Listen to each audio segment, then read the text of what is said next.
અંકલેશ્વરમાં ગૃહિણીઓ માટે વધુ એક સંકટ ઊભું થયું છે। દરેક શાકમાં મહત્વપૂર્ણ લીંબુ મરચા આદુના ભાવમાં ધરખમ વધારો થયો છે। લીંબુ 160 રૂપિયા તો મરચા 100 રૂપિયા અને આદુ 110 રૂપિયા પ્રતિ કિલોગ્રામ હોલસેલ માર્કેટમાં ભાવ જોવા મળી રહ્યો છે। જો કે છૂટક શાક માર્કેટમાં ભાવ વધુ હોવાના કારણે શાકનો સ્વાદ ફીકો બન્યો છે। પુનઃ એકવાર દરેક ગૃહિણીઓનું બજેટ ખોરવાઈ રહ્યું છે। તાજેતરમાં લસણના ભાવ ઊંચા પહોંચ્યા હતા, જે બાદ હવે શાકમાં મહત્વપૂર્ણ વપરાતા આદુ લીંબુ મરચાના ભાવમાં વધારો જોવા મળી રહ્યો છે।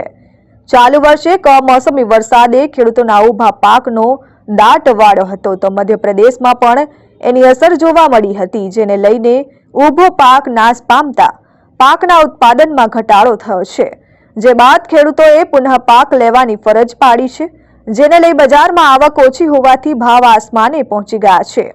અંકલેશ્વરની હોલસેલ માર્કેટમાં લીંબુ 160 રૂપિયા, મરચા 100 રૂપિયા, આદુ 110 રૂપિયા પ્રતિ કિલોગ્રામ ભાવ પહોંચ્યો છે, જ્યારે છૂટક બજારમાં લીંબુ 200 રૂપિયા અને 120 રૂપિયા આદુ અને 160 રૂપિયા પ્રતિ કિલોના ભાવે વેચાઈ રહ્યું છે।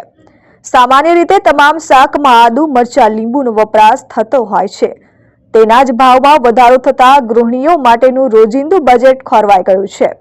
અંકલેશ્વરની માર્કેટમાં સૌરાષ્ટ્ર, ઉત્તર ગુજરાત અને મધ્યપ્રદેશથી આદુ મરચા અને લીંબુ સહિતની શાકભાજીઓ આવતી હોય છે, ત્યારે માર્કેટમાં ઓછી આવકને લઈ ભાવ વધારો થયો હોવાનું વેપારીઓ જણાવી રહ્યા છે।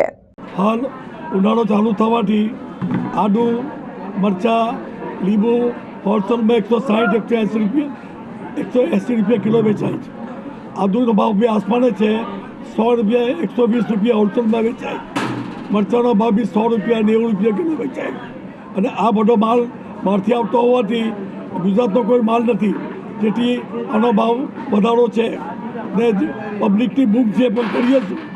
ગ્રાહકી ઓછી થઈ ગઈ, માલ મોંઘો થઈ ગયો છે અને આવક ઓછી થાય તો સ્વાભાવિક છે કે ભાવ વધવાનો છે। Dharmesh Patel, RN news, Ankleshwar.